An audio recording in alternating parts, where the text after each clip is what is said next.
Hello বন্ধুরা, সকলকে স্বাগত জানাই আমার চ্যানেল বৃষ্টি ডিভাইন ট্যারোতে। সবাই কেমন আছেন? হ্যাপি থাকবেন, পজিটিভ থাকবেন। জেন্ডার স্পেসিফিক রিডিং এটা একদম নয়। আমার ভিউয়ার্স মেল অথবা ফিমেল যে কেউ হতে পারে। Timeless collective general energy pick করা হয় বলে সবসময় সব কথা আপনার সাথে রেজোনেট নাও করতে পারে। টাইমলেস হওয়ার জন্য আপনার সামনে যখন রিডিংটা আসবে আপনি এখান থেকে কোনো না কোনো গাইডেন্স কিন্তু পেয়ে যাবেন। All zodiac sign based reading, কয়েকটা রাশি সিগনিফিকেন্ট থাকে বলে আমি সেগুলোকে মেনশন করে দিই। সর্বোপরি রিডিংয়ের এনার্জি যদি আপনার সাথে ম্যাচ হয়ে যায় তাহলে কিন্তু পুরো রিডিংটাই আপনার। আজকে দেখে নেওয়ার চেষ্টা করব আপনার পার্সনের ট্রু ফিলিংস কি, আপনাকে নিয়ে আপনার কারেন্ট এনার্জি, ডিভাইনের গাইডেন্স কিছু থাকলে সেটাও দেখে নেওয়ার চেষ্টা করব। রিলেশনশিপের হ্যাপি মোমেন্টস ভাবতে পারেন, পার্সনের নাম ভাবতে পারেন, তার ছবিও ভাবতে পারেন। যত পজিটিভলি তার কথা ভাববেন রিডিংয়ের সাথে তত কিন্তু কানেকশন অনুভব করবেন। ডিভাইন গাইড করবেন আমার ভিউয়ার্স যার কথা ভেবে রিডিংটা দেখছেন তার ট্রু ফিলিংস কি আমার ভিউয়ার্সকে নিয়ে। সে আপনারা যেই কানেকশানেই থাকুন না কেন, কি আছে তার মনে, দেখা যাক। ফাইটিং, লড়াই ঝগড়া করেন আপনাদের সম্পর্কের মধ্যে, দেখা যাচ্ছে লড়াই ঝগড়া, কথা কাটাকাটি অনেক বেশি হয়, সব কিছু নিয়েই মতান্তর। থান্ডারবোল্ট, সেপারেশন তো আছে, নো কন্ট্যাক্ট সিচুয়েশন। বৃশ্চিক রাশির এনার্জি, মিথুন তুলা কুম্ভ রাশির এনার্জি। 10-15 দিনের মধ্যে কাদের এরকম হয়েছে, ভীষণভাবে ঝগড়া হয়ে মুখ দেখাদেখি বন্ধ হয়ে গেছে। দেখুন আপনার পার্টনারের জীবন কিন্তু আপনাকে ছাড়া অন্ধকার, নাথিংনেস।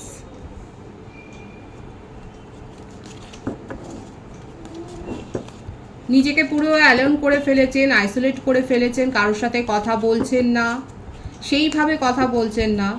ডেইলি লাইফ কাটানোর জন্য যতটুকু কথা বলা প্রয়োজন ততটাই বলছেন। এছাড়া কিন্তু তার জীবনটা অন্ধকার হয়ে গেছে, ডার্কনেসে ছেয়ে গেছে, সেটাই দেখা যাচ্ছে। মনের মধ্যে অনেক কিছু চলছে, মনটার অবস্থা দেখুন একেবারে হজবড় হয়ে রয়েছে। কোনো কিছু চিন্তা ভাবনার জন্য শক্তি তার নেই। কী কারণে এত ঝগড়া হলো আমি সেটা দেখবার চেষ্টা করব কার্টের মাধ্যমে। দেখা যাক। এয়ার সাইন এখানে বেশি দেখা যাচ্ছে, ওয়াটার সাইন এলো। আন্ডারস্ট্যান্ডিং, বোঝাপড়ার অভাব, দেখুন মিস আন্ডারস্ট্যান্ডিং তো হয়েছে। কি কারণে আমি বললাম ঝগড়া হয়েছে, মিস আন্ডারস্ট্যান্ডিংয়ের জন্যে কিন্তু আপনাদের সম্পর্কের মধ্যে যে একটা গণ্ডগোল হয়েছে সেটা কিন্তু দেখা যাচ্ছে। ভুল বোঝাবুঝি, উনি কিছু কমিটমেন্ট দিয়েছিলেন হয়তো অতীতে, যেটা উনি পালন করেননি এবং আপনার মনে হয়েছে যে এটা তো ঠিক নয়। এইটা নিয়েই হয়তো হতে পারে। দেখুন কালেকটিভ এনার্জি, এটা কিন্তু একটা মেজর ইস্যু দেখা যাচ্ছে যে উনি নিজের কথা হয়তো রাখতে পারেননি। যে কোনো বিষয়ে হোক না কেন, ছোটোখাটো কোনো ব্যাপার স্যাপার হলেও সেটা হতে পারে যে হয়তো উনি কথা রাখতে পারেননি এবং সেইটা নিয়ে হয়তো আপনাদের মধ্যে একটা ঝগড়া, সূত্রপাত বা কথা কাটাকাটি হয়েছে, সেটা কিন্তু দেখা যাচ্ছে। আন্ডারস্ট্যান্ডিংয়ের অভাব সেটা তো দেখাই যাচ্ছে এবং আপনার পার্টনার ঘুরে ফিরে সেই ব্যাপারগুলো, সেই সিচুয়েশানগুলোই কিন্তু ভাবছে। আপনার যদি মনে হয় যে আপনার পার্টনার ভীষণভাবে উদাসীন, আপনার কথা মনেই করেন না, তাহলে কিন্তু একেবারেই সেগুলো ভুল ভাবনা হবে। কারণ দেখতেই পাচ্ছেন তার মনের অবস্থাটা হচ্ছে নাথিংনেস, মনের অবস্থা এরকম। এবং নিজেকে দেখুন মনে করছে যেন একটা সিচুয়েশনের মধ্যে উনি বন্দি হয়ে গেছেন, বাকিরা সবাই নিজেদের হ্যাপি লাইফ এনজয় করছেন এইভাবে, কিন্তু উনি যেন কোথাও আটকে পড়ে গেছে। উনি এই সম্পর্কের মধ্যে আটকে আছেন, উনি আপনার স্মৃতিতে আচ্ছন্ন হয়ে রয়েছেন। উনি দিনরাত আপনার ফটো দেখছেন, নয় আপনি কি স্ট্যাটাস দিচ্ছেন হয়তো সেটা দেখছেন, আপনাকে স্টক করছে সেটা কিন্তু দেখা যাচ্ছে। এখানে কিন্তু ওনার ওপর আপনার এফেক্টটা কিন্তু অনেক বেশি। হয়তো আপনি সম্পর্কে থাকাকালীন হয়তো আপনি সেটা বুঝতে পারেননি, কিন্তু সেপারেশনে গিয়ে উনিও হয়তো বুঝতে পারেননি, সেপারেশনে গিয়ে কিন্তু উনি সেটা বুঝতে পেরেছেন।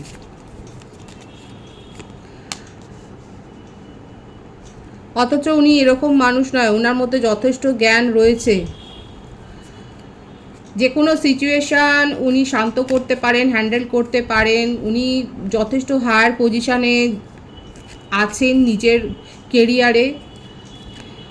উনি প্রফেসর হতে পারেন, টিচার হতে পারেন, কাউন্সিলর হতে পারেন, ডক্টর হতে পারেন, ইঞ্জিনিয়ার হতে পারেন, অ্যাস্ট্রোলজার হতে পারেন।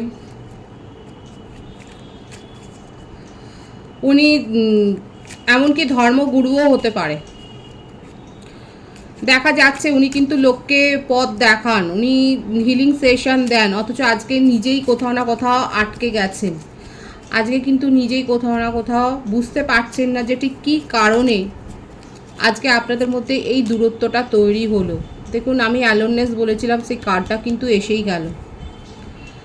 নিজেকে একেবারে আইসোলেট করে ফেলেছেন। কন্যা রাশির ভাইবস দেখা যাচ্ছে এখানে। উনি আপনাকে ছাড়া ভালো নেই, অথচ সেই কথাটা উনি বলতেও পারছেন না। আপনাকে নিজের জীবনের কিং অথবা কুইন হিসেবেই কিন্তু উনি দেখেন, এবং আপনার অরাও কিন্তু প্রচণ্ড হাই। এখানে আপনারা সেম প্রফেশনে থাকতে পারেন, আপনারা হিলার হতে পারেন, হিলার ইন দ্য সেন্স আপনারা টিচার, প্রফেসর, কাউন্সিলর, অ্যাস্ট্রোলজার, মোটমাট সেম ফিল্ডে হয়তো রয়েছেন। ক্রিয়েটিভ কোনো কোয়ালিটি আপনাদের মধ্যে রয়েছে, singer, dancer, painter, dress designer, ক্রিয়েটিভিটির সাথে যুক্ত তো বটেই। আপনারা পডকাস্টারও হতে পারেন, আপনারা ইনফ্লুয়েন্সার হতে পারেন, একই ফিল্ডে রয়েছেন, ওয়ার্ক ফিল্ডে রয়েছেন, এবং আপনাকে নিয়ে কিন্তু উনি খুব মুগ্ধ। আপনি কিন্তু ওনাকে খুব ইমপ্রেস করেন, আপনি ওকে হিলিং করেন ওনাকে, সেটাই কিন্তু দেখা যাচ্ছে। এবং আপনাকে যে উনি এখন পাচ্ছেন না সেই ব্যাপারটা, সেইটা থেকে কিন্তু উনি নিজেকে একেবারে বিচ্ছিন্ন করে ফেলছেন। এই ব্যাপারটা উনি, এই রিয়েলিটিটা কিন্তু উনি মানতেই পারছেন না, এই বাস্তবটা যে উনি মানে আপনি তার জীবনে নেই, এই বাস্তবটা উনি কিন্তু মানতে পারছেন না। এবং এসেই গেল উনি কিন্তু রিলেশনশিপটা একটা নিউ বিগিনিং করতে চান। এখানে এয়ার সাইন বেশি আছে, মিথুন, তুলা, কুম্ভ রাশির ভাইবস বেশি রয়েছে, বৃষভ রাশি আছে, কন্যা রাশি রয়েছে, কর্কট, বৃশ্চিক, মীন রাশিও দেখা যাচ্ছে। বার্থডেটা আমি বলে দেবো। উনি জানেন যে বোঝাপড়া তালমেলের একটা অভাব তো হয়েছে, ভীষণ বার্ডেন আছে। প্রত্যেকটা রাশি এখানে এসে গেল, ফায়ার সাইনও এসে গেছে, আর্থ সাইনও এসছে। এখানে বোঝাপড়ার একটা অভাব, মানে প্রথম থেকেই এটাই দেখা যাচ্ছে, ভুল বোঝাবুঝি। এখানে ইগো প্রবলেমটা বেশি থাকতে পারে, ভীষণভাবে ইগো প্রবলেম হয়েছে, এবং সেই জন্য আপনাদের মধ্যে একটা ডিস্টেন্স তৈরি হয়েছে। আপনার থেকে বিচ্ছিন্ন হয়ে উনি কিন্তু ভালো নেই, উনি অনেক কিছু ভাবছেন। উনি ভাবছেন আপনি হয়তো অন্য কোথাও, অন্য কারোর সাথে হয়তো আপনি মানে অন্য কাউকে হয়তো প্রায়োরিটি দিচ্ছেন নিজের জীবনে, ওনার প্রায়োরিটিটা আপনার জীবনে আর সেইভাবে নেই। আপনি তার কাছ থেকে অনেক দূরে চলে গেছেন, এই ব্যাপারগুলো কিন্তু চলছে। এবং কোথাও না কোথাও উনি ভীষণ এক্সস্টেড ফিল করছেন, ওভার বার্ডেন ক্রিয়েট করছেন, একটা ডিপ্রেশনের এনার্জি, অনেক ওভার থিঙ্কিং করছেন। কিন্তু এরকমই কিন্তু দেখা যাচ্ছে তার এনার্জি। আমি তার কিছু মেসেজ দেখব। আচ্ছা, বার্থডেটা আগে বলে দিই। 9-এর ভাইবস বেশি আছে, 3, 18, 27, 28, 19, 10, 1, 24, 15, 6, এগুলো বেশি দেখা যাচ্ছে। ভাইস ভার্সা হতে পারে, এটা আপনার হতে পারে। এছাড়া বার্থ মান্থ যেটা এসছে, সেপ্টেম্বর, জুন, মার্চ, অক্টোবর, জানুয়ারি, আগস্ট, মে, জুলাই, এই মাসগুলো বেশি দেখা যাচ্ছে। দেখা যাক তার কিছু মেসেজ আমি দেখে নেওয়ার চেষ্টা করব যে উনি এই মুহূর্তে আপনাকে কি বলতে চাইছেন। I always feel connected to you. উনি কিন্তু সবসময় মনে করেন যে আপনাদের মধ্যে একটা সোলমেট কানেকশান রয়েছে, এবং উনি আপনাকে ভীষণভাবে মিস করছে, এবং উনি কিন্তু আপনাকে ফিল করেন, উনি সবসময় ফিল করেন আপনাকে, কারণ আপনি কোথাও না কোথাও তাকে এত বেশি হিল করেছেন যে সেই জন্যই কিন্তু উনি আপনার ফিলিংসটা উনি অনুভব করেন। Indecisive, I know my inability to make a decision hurts you. এবং উনি যে সঠিক সময় কোনো সিদ্ধান্ত নিতে পারেননি, সেই ব্যাপারটাই ঘুরে ফিরে এলো। উনি হয়তো কোনো কথা দিয়েছিলেন, সেই কথাটা রাখতে পারেনি, যেটা আপনার মনে হয়েছে যে আপনাকে চিট করেছে আপনার ফিলিংসকে। হয়তো আপনি এই অ্যাকিউজটা তাকে করেছেন, আপনি এই দোষারোপটা তাকে করেছেন, এবং সেইটা উনি কিন্তু জানেন, এবং সেটা কিন্তু উনি বলছেন যে উনি যে কথা দিয়েছিলেন সেই কথাটা উনি রাখতে পারেননি, এবং যেটা তাকে নিজেকেও কিন্তু ভীষণভাবে হার্ট করছে। আর কি রয়েছে দেখা যাক তার মেসেজে।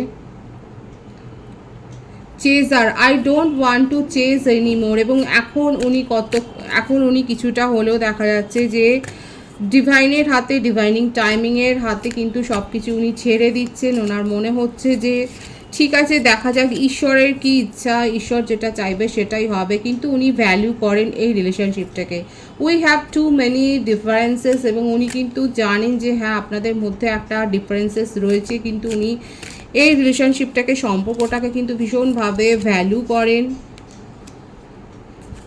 I feel unclear about where we stand. এবং ওনার ধারণাই নেই যে আদৌ আপনি তাকে আর প্রায়োরিটি দেবেন কি না, এই রিলেশনশিপটা আর শুরু হবে কি না, এই ব্যাপারে তার কিন্তু কোনো ধারণা নেই, সেটাই কিন্তু দেখা যাচ্ছে। এবং এটা উনি জানেন যে irreplaceable, the way you love can never be matched, এবং উনি খুব ভালো করে জানেন যে আপনি যেভাবে তাকে কেয়ার করেছেন, আপনি যেভাবে তাকে সময় দিয়েছেন, আপনি যে অবস্থাতে তাকে, আপনি যেভাবে তাকে প্রায়োরিটি দিয়েছেন নিজের জীবনে, সেইটা কিন্তু কোনো দিন উনি আর কারোর কাছ থেকে যে পাবেন না, এই শূন্যতা বোধটা কিন্তু তার মনের মধ্যে রয়েছে। দেখেছেন তো, উনি কিন্তু খুব ভালো করে জানেন যে উনি নিজের কথা রাখতে পারেননি, এবং একটা কনফিউশনের মধ্যে কিন্তু তার ট্রু ফিলিংসে দেখা যাচ্ছে রয়েছে, এবং যেটা নিয়ে একটা ওভার থিঙ্কিং, একটা ডিপ্রেশনের এনার্জি রয়েছে, যে উনি কিন্তু জানেন যে আদৌ আপনি তাকে আর তার কথা শুনবেন কি না, বা উনি যেভাবে আপনাকে ফিল করেন আপনি আদৌ কি সেভাবে ফিল করেন।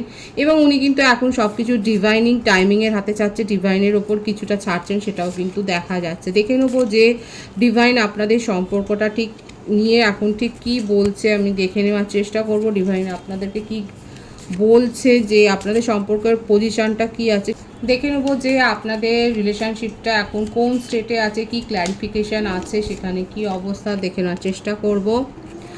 লুমিং agenda, you have different ideas about love and intimacy, এবং আপনারা দুজনেই এক এক রকমের এক্সপেকটেশান রেখেছেন। এখানে ডিজায়ারের ক্ল্যাশটা তো হয়েছে, এই ক্ল্যারিফিকেশানটাই কিন্তু এলো। বটম অফ দি ডেক আছে deeper waters, step out of your comfort zone, explore new depths, magic within. এখানে কিন্তু ডিভাইন এটাই আপনাদেরকে বলছে যে আপনাদের দুজনের এক্সপেকটেশনই দুজনের সাথে মিসম্যাচ হয়ে গেছে। আপনি একরকম চেয়েছেন, উনি একরকম চেয়েছেন। এবার আপনাদেরকে বলছে যে নিজেদের কমফোর্ট জোন থেকে, নিজেদের চাপ আর জোন থেকে বেরিয়ে আসুন, যদি সম্পর্কটা নিয়ে আপনারা সিরিয়াস হন। যদি আপনারা সিরিয়াসলি এই সম্পর্কটা নিয়ে ভাবেন, তাহলে কিন্তু নিজেদেরকে এই কমফোর্ট জোনের মধ্যে থেকে বেরিয়ে আসতে হবে। এবং আপনাদের সম্পর্কের মধ্যে একটা ম্যাজিক আছে, সেইখানে সেই ম্যাজিকটাকে কিন্তু আবার ক্রিয়েট করতে হবে, এবং সেটার উদ্যোগটা আপনাদেরকেই কিন্তু নিতে হবে। এই ক্লারিফিকেশনটাই কিন্তু এসছে অ্যাট প্রেজেন্ট আপনি যাকে নিয়ে ভাবছেন এবং তার সঙ্গে যে সম্পর্কের যে ক্লারিফিকেশানটা, এটাই কিন্তু এসছে। তার জন্য যে সেপারেশনে গেছেন, এই সেপারেশনটাতেই আপনারা বুঝতে পারবেন যে আপনাদের প্রায়োরিটি একে অপরের কাছে কতটা, আপনাদের ভ্যালু একে অপরের কাছে কতটা। এর থেকে কিন্তু আপনাদের কাছে সমস্ত ব্যাপারটা ক্লিয়ার হয়ে যাবে। এই ক্লারিফিকেশানটাই কিন্তু এসছে। আমি আপনার কারেন্ট এনার্জিটা দেখে নেওয়ার চেষ্টা করব। ট্রান্সফরমেশন, সেপারেশন তো রয়েছে, হিলিং। এখানে আমার ভিউয়ার্সরা যথেষ্ট নিজেকে হিল করার দিকে চেষ্টা করছেন, এবং কোথাও না কোথাও আপনার মনের মধ্যে হচ্ছে যে এরকম একটা সম্পর্কে জড়িয়ে গিয়ে আপনি ভুল করেছেন। এখানে একটা জেলাসি বা প্রফেশনাল একটা রেষারেষির ব্যাপারও একটা হয়তো এসে যাচ্ছে, একটা ইগো, সেখান থেকে একটা ইগোর ব্যাপার কিন্তু এসছে। এখানে আমার ভিউয়ার্সদের ক্ষেত্রে, অনেকের ক্ষেত্রে দেখা যাচ্ছে এটা এক্সট্রা ম্যারিটাল অ্যাফেয়ার হতে পারে, যে কোনো একজন ফ্যামিলি পারসন দেখা যাচ্ছে। এখানে আমার যে ভিউয়ার্স, আপনারা ফ্যামিলির সাথে টাইম কাটাতে, আপনারা একটা জয়েন্ট ফ্যামিলিতে বিলং করেন, সেটাই দেখা যাচ্ছে, এবং আপনারা ফ্যামিলির সাথে সময় স্পেন্ড করতে ভালোবাসেন, এবং আপনি আপনার পার্টনারকে নিয়ে একটা ফ্যামিলি গড়বাড়ি একটা স্বপ্ন দেখেছিলেন, এবং আপনার এখন মনে হচ্ছে যে এই স্বপ্নটা আপনি হয়তো ভুল দেখেছেন, এবং সেই জন্যে আপনার একটা গিল্ট ফিলিং হচ্ছে যে আপনি এত বড় ভুলটা করলেন কি করে, এরকমটা কি ভাবছেন। কারেন্ট এনার্জিতে কিন্তু এটা এসছে, এবং সেই জন্যে আপনি নিজেকে এই সম্পর্কের মোহমায়া থেকে, একদমই তাই, এই ব্যাপারটাই আসছে ভাইসটা, আপনি এই সম্পর্কের মায়াজাল থেকে নিজেকে বের করে আনার চেষ্টা করছেন। আপনি নিজের হার্ট চক্রকে হিল করার চেষ্টা করছেন, আপনি যোগা করছেন, আপনি কোনো প্রোগ্রামের সাথে যুক্ত হয়েছেন, কিংবা আপনি নিজেই হয়তো হিলার হতে পারেন, এবং আপনি চেষ্টা করে করে আজকে নিজেকে কিন্তু হিল করার চেষ্টা করছেন, এবং আপনি নিজেকে ভ্যালু করছেন, এবং আপনি ফিউচারের দিকে এগিয়ে যাচ্ছেন, নিজের এই ব্রাইট ফিউচারের দিকে এগিয়ে যাচ্ছেন, নিজেকে গ্রো করছেন। অতীত নিয়ে আপনি আর খুব একটা ভাবতে চাইছেন না, আপনি অতীতটাকে নিজের জীবন থেকে তো বাইরে করে দিয়েছেন। আপনি মিস করছেন ঠিক আছে, কিন্তু আপনার মনে হচ্ছে যে এই সম্পর্কে যতটা ভ্যালু পাওয়ার কথা ছিল আপনি পাননি, কারণ এখানে এসেছিলই আপনার পার্টনারের ক্ষেত্রে যে উনি কিন্তু প্রায়োরিটি দিতে পারেননি এবং আপনার সেইটাই এখানে ক্লারিফাই হলো যে আপনি আর এটাই মনে হয় ওনার জীবনে আপনার কতটা ইম্পর্টেন্স সেটা কোনোদিনই বোঝাতে পারেননি এবং আপনি ইনসাল্টও ফিল করেছেন একটা, এটাই আপনার কারেন্ট এনার্জিতে রয়েছে। এখানে যেটা দেখা যাচ্ছে এখানে খুব একটা ইন্টারেস্ট যে আছে না, এখানে আপনারাই হয়তো ব্লক করেছেন এবং এই সম্পর্কটা নিয়ে অনেকের ক্ষেত্রে দেখাচ্ছে, আমার ভিউয়ার্সের ক্ষেত্রে হয়তো আপনাদের আর আগ্রহই নেই। কাদের কাদের এরকম একটা মনে হচ্ছে, যারা এরকম একটা ফিলিংসে আছে তারা অবশ্যই বলবেন। দেখা যাচ্ছে আপনাদের কিন্তু এই সম্পর্কটা নিয়ে কোনো আগ্রহ নেই এবং আপনি স্বস্তিতেই আছেন যে আপনি এই সম্পর্কটাকে ফিরে পেতে চান না নিজের জীবনে। কারা এরকমটা ভাবছেন? কারেন্ট এনার্জি কিন্তু এরকমটাই এসছে। বটম অফ দি ডেক আছে একদমই তাই, ফ্লাওয়ারিং। আপনি নিজের ওপর এখন ওয়ার্ক করছেন এবং নিজেকে পজিটিভলি গ্রো করেছেন। আপনার অরা ভীষণ পজিটিভ হয়েছে এবং আপনি যত অ্যাট্রাকটিভ হচ্ছেন আপনার পার্সন কিন্তু তত অ্যাট্রাকশান ফিল করছে আপনার ওয়ার্ক দেখে। আপনি হয়তো সোশ্যাল মিডিয়াতে অ্যাক্টিভলি যুক্ত এবং আপনার ওয়ার্ক দেখে কিন্তু উনি আপনার প্রতি অ্যাট্রাকশানটা ফিল করছেন। এখানে একটা ফিজিক্যাল অ্যাট্রাকশান কিন্তু দেখা যাচ্ছে, ফিল হচ্ছে এবং উনি সেই জন্যেই আপনার সাথে কিন্তু একটা প্যাচ আপ করার কথাই ভাবছে। সংশয় আছে মনে, কারণ দূরত্বটা অনেক বেশি হয়ে গেছে এবং আপনার ক্ষেত্রেও দেখা যাচ্ছে আপনার খুব একটা ইন্টারেস্ট নেই, কিন্তু আপনি যে এভাবে নিজেকে হিল করেছেন, নিজেকে আপনার যে এত বেশি অরাটা হাই হয়ে গেছে যেটা আপনার পার্টনারকে কিন্তু অ্যাট্রাক্ট করছে এবং ডিভাইনিং টাইমিংয়ে আপনার পার্টনার ওয়েট করছে ঠিকই, কিন্তু উনি নিজের ইমোশনকে কন্ট্রোল করতে পারবেন। উনি কিন্তু আপনার সাথে কন্ট্যাক্ট করার চেষ্টা করবে এবং ডিভাইনিং টাইমিংয়ে কিন্তু ওনার তরফ থেকে আপনি একটা অ্যাপ্রোচ তো পাবেন। অলরেডি হয়তো অ্যাপ্রোচ পেয়েছেন কিংবা অ্যাপ্রোচ পাবেন। যত বেশি ইগনোর করা যায় ততই দেখবেন সেই সম্পর্কটা অ্যাট্রাক্ট হয়ে যায়। তো এখানে দেখা যাচ্ছে যারা যত বেশি ইগনোর করেছেন, যারা যত বেশি নিজের ওপর কাজ করেছেন, যারা যত বেশি নিজেকে গ্রো করেছেন, তারা কিন্তু এই সম্পর্কটাকে অ্যাট্রাক্ট করছেন এবং আপনার পার্টনার কিন্তু আপনার সাথে কিন্তু যোগাযোগ করার চেষ্টা করবেন, সেটাই কিন্তু দেখা যাচ্ছে পজিটিভলি। এটা কিন্তু আপনার কারেন্ট এনার্জিতে এসেছে। যাদের যাদের সাথে কারেন্ট এনার্জি ম্যাচ হচ্ছে তারা অবশ্যই বলবেন। ডিভাইনের গাইডেন্স এখানে দেখে নেওয়ার চেষ্টা করবো, ডিভাইন আপনাকে কি বলছে। Schizophrenia, morality. দেখুন ভবিষ্যতে আপনার কাছে কিন্তু অফার আসবে, আপনার পার্টনার আপনার কাছে কামব্যাক করবে, কারণ আমি তো বললাম আপনার অরা এতটা হাই হয়ে গেছে যে উনি অ্যাট্রাকশান ফিল করছে এবং আপনি নিউ প্রপোজাল পাবেন। আপনি যদি অতীতের মায়াজাল থেকে যদি বেরিয়ে আসেন তাহলে আপনি নিজের জীবনে এগিয়েই যাবেন, আর যদি না বেরোতে পারেন তখন কিন্তু আবার একটা সংশয়ে ভুগবেন। এই জন্যে ডিভাইন বলছে আপনার নিজের ইনটিউশন যেটা বলে সেই কথাটা শুনবেন। যদি আপনার মনে হয় যে আপনার মাইন্ডকে, আপনার ওভার ইমোশনকে কন্ট্রোল করার দরকার আছে তাহলে কন্ট্রোল করতে পারেন, আর যদি মনে হয় যে না এই রিলেশনশিপটা ওয়ার্ক করবে তাহলে অবশ্যই সেটা ডিপেন্ড করবে আপনার ওপরে। আপনার কাছে চয়েস কিন্তু আসবে। ডিভাইন কিন্তু বলছে মাথা ঠান্ডা রেখে নিজের ইনটিউশনকে প্রায়োরিটি দিয়ে সিদ্ধান্ত নিতে। পজিটিভ আছে এনার্জিকে অবশ্যই ক্লেম করে নেবেন। রিডিং এর এনার্জি যদি আপনার সাথে ম্যাচ হয়ে যায় রিডিংটা লাইক করে এনার্জি অবশ্যই এক্সচেঞ্জ করে নেবেন, সেটা ভীষণভাবে জরুরি। সকলকে আমার চ্যানেলে অনেক অনেক স্বাগত এবং শুভেচ্ছা জানাই। যারা রয়েছেন তাদেরকে অনেক ভালোবাসা, আপনাদের ভালোবাসার সহযোগিতা এই পরিবারকে বৃহত্তর করে তুলুন। রিডিংটা একটু শেয়ার করে দেবেন, চ্যানেলটা সাবস্ক্রাইব করে দেবেন। সবাই ভীষণ ভীষণ ভালো থাকবেন।